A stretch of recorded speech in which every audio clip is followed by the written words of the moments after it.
চট্টগ্রামের রাঙ্গুনি উপজেলার সরববাটা ইউনিয়নের দেশ বিদেশত অবস্থানরত সরববাটা বাসিয়ালর সামাজিক ও অরাজনৈতিক সংগঠন সরববাটা ওয়েলফেয়ার সোসাইটি চট্টগ্রামের চতুর্থ প্রতিষ্ঠা বার্ষিকী ও দায়িত্ব হস্তান্তরণ, নতুন কমিটির অভিষেক এবং সেতুবন্ধন ও মোড়ক উন্মোচন সাথে গুণীজন সংবর্ধনা অনুষ্ঠান জুনের 28 তারিখ শনিবার রাতে চট্টগ্রাম নগরীর বদ্রহাটর একখান কনভেনশন হলত অনুষ্ঠিত হয়।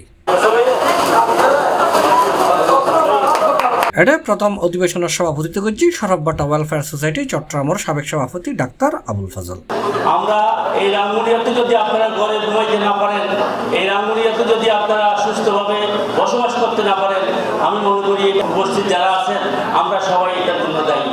সংগঠনের সাবেক সাধারণ সম্পাদক আবুল কালাম চৌধুরীর সঞ্চালনায় অনুষ্ঠানত অতিথি হিসেবে উপস্থিত আছেন সংগঠনের দাতা সদস্য অধ্যাপক কুতুবুদ্দিন বাহার, গণপ্রজাতন্ত্রী বাংলাদেশ সরকারের ডেপুটি অ্যাটর্নি জেনারেল এবং সংগঠনের দাতা সদস্য অ্যাডভোকেট রেজাউল করিম রাজা, দাতা সদস্য অধ্যাপক আজম খান, দাতা সদস্য জসিমউদ্দিন চৌধুরী, জীবন সদস্য ইঞ্জিনিয়ার ওসমান, সাধারণ সদস্য জাহাঙ্গীর আলম, সাধারণ সদস্য সালসাবিল করিম চৌধুরী, অ্যাডভোকেট মুসলিউদ্দিন চৌধুরী, দাতা সদস্য আবুল মনসুর, শওকত ওসমান, অ্যাডভোকেট কাজী মোহাম্মদ হাসান, ডাক্তার সাজিদুর রহমান, জীবন সদস্য নাসিমউদ্দিন শিকদার, শিক্ষক মোহাম্মদ জাবেদ, নৌকর্মকর্তা রফিকুল ইসলাম, কামাল উদ্দিন, আব্দুল করিম চৌধুরী, অধ্যাপক মাওলানা মারফতুন নূর, জীবন সদস্য অধ্যক্ষ আব্দুল আজিজ, কাজী এম এম মমতাজুল ইসলাম, আমিনুল ইসলাম বেলাল, খুরশেদ আলম ফারুকি। দ্বিতীয় অধিবেশনত বর্তমান সভাপতি নূর মোহাম্মদ বাহাদুরের সভাপতিত্বে উপস্থিত আছেন রুবেল মাহমুদ, অধ্যাপক মাওলানা মোহাম্মদ আব্দুল মাহবুদ, কাঞ্চন সরকার, মোহাম্মদ ইউনুস, আবু নাইম, কামরুল ইসলাম, শিক্ষক হারুন শিকদার সহ আরো অনেকেই।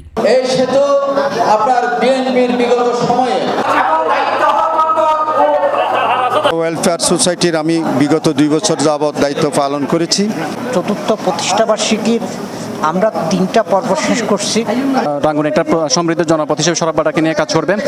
মাগরিবের পর থেকে অদ্যবধি 10টা পর্যন্ত আপনারা সবাই ধৈর্য ধরে আমাদের প্রোগ্রাম উপভোগ করেছেন। যে সরববাটার মানুষ ওয়েলফেয়ার শব্দটা দেখতে মনে হচ্ছে না প্রমোশনের অনুষ্ঠান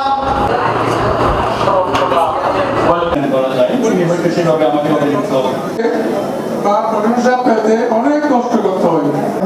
একজন সন্তান যেমন ভুল করুক, শুদ্ধ করুক, আরো উপস্থিত থেকে আমাদের এই আলোচনা সভাটা সার্থক করেছে। C+ TV Chittagong.